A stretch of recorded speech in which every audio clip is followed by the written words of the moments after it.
Bilib qo'y, seni ko'zing Alloh taolo tomonidan berilgan ne'matdir.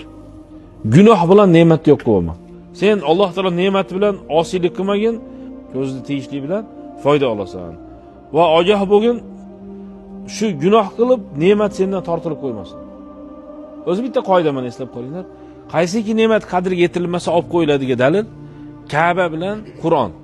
Olib qo'yilarmi kelsa ham Qur'on ko'tarilib ketadimi? Nima uchun ekan?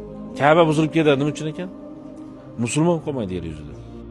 Ne'mat qadriga yetilmasa olib qo'yiladi.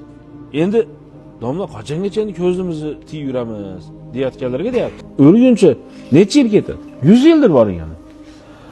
Shunchagacha endi men tiyib yuraman desa, qiyomatda bir lahza bo'lib qoladi shu deyapti. Necha yil turamiz qiyomatda? 50 ming yil turiladi. Bo'lyapsizlarmi? Undan keyin abadiylik turibdi. Shuni oldida bu bir lahza bo'lib qoladi.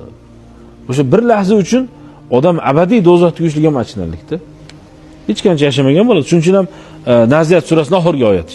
Lam yalbasu illa ashiyatan aw duhaha.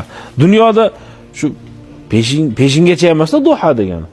4-5 soat yashab shekilli uni oldida hech narsa bo'lmay qoladi.